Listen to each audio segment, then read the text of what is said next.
આજથી રાજ્યવ્યાપી હેલ્મેટ ઝુંબેશ શરૂ. વડોદરાની સરકારી કર્મચારીઓ પણ પોલીસની રડારમાં. આખો મહિનો ચાલશે ડ્રાઈવ.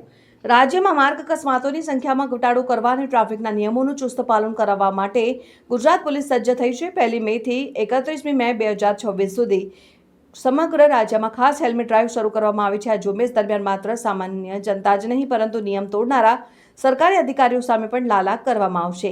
ગુજરાત પોલીસના ઇન્ચાર્જ આઈજી મકરંદ ચૌહાણ દ્વારા જારી કરાયેલા પરિપત્ર મુજબ મોટર વાહન અધિનિયમની કલમ 129 મુજબ ટુ વ્હીલર ચલાવનાર અને પાછળ બેસનાર બંને માટે હેલ્મેટ પહેરવું ફરજિયાત છે. નિયમનો ભંગ કરનાર પાસેથી સ્થળ પર જ દંડ વસૂલવામાં આવ્યો છે અને વડોદરાની તમામ સરકારી કચેરીઓના પ્રવેશદ્વાર પર ટ્રાફિક પોલીસ તહેનાત રહેશે અને હેલ્મેટ વગર ઓફિસ આવતા કર્મચારીઓ કે અધિકારીઓ સામે કોઈપણ પ્રકારની શરમ રાખ્યા વગર દંડનીય કાર્યવાહી કરવામાં આવી રહ્યો છે.